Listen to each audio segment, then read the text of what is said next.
Thank you, Mr. Speaker. Today, my Democrat colleagues once again are seeking to hijack our securities laws to push left-wing political and social agendas, despite dressing it up as investor protection once again.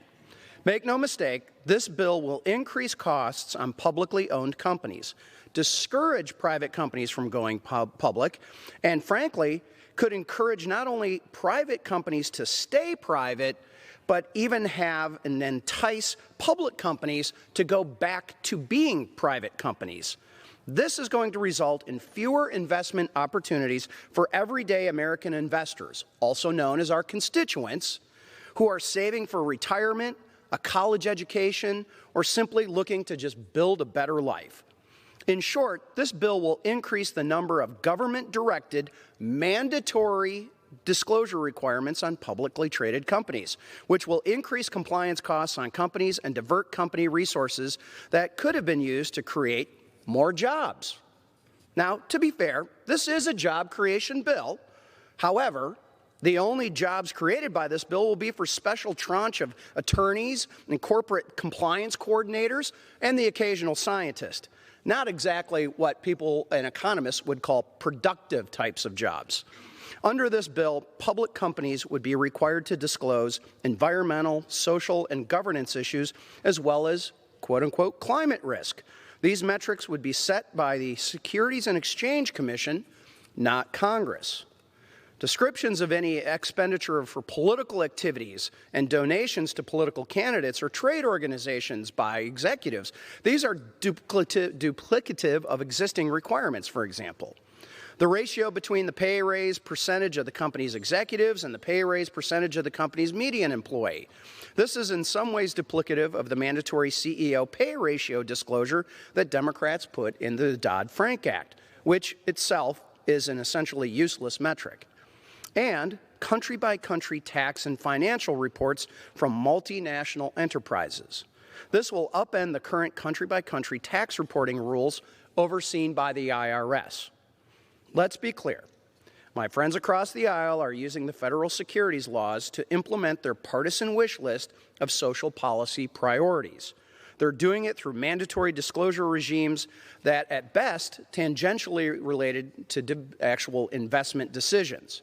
To be clear, if information presents a material investment risk to a publicly traded company, the company is, wait for this, already required to disclose it. That information is out there for those companies that have material risk. Materiality has been and continues to be the touchstone of our public company disclosure regime for more than 8 decades and has actually even been affirmed by the U.S. Supreme Court.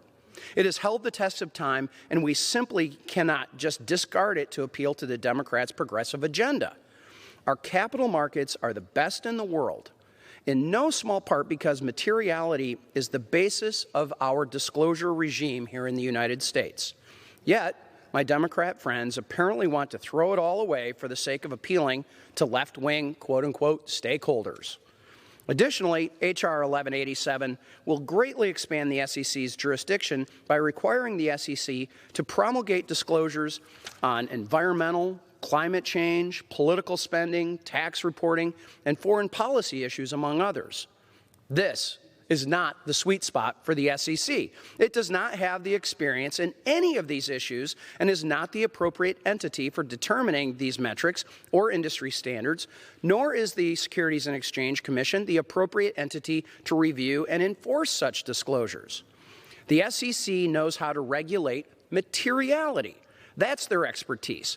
They're not climatologists or climate scientists. They're not elected election law experts, and they most certainly do not know international tax law. That is the purview of the EPA, NOAA, the FEC, and the IRS. Furthermore, smaller public companies will bear the burden of additional compliance costs. This bill fails to account for the impact it will have on smaller businesses and companies, especially those who are looking to go public, or maybe I should say were looking to go public. They certainly do not have the infrastructure or resources to spend on fixed costs of compliance like this.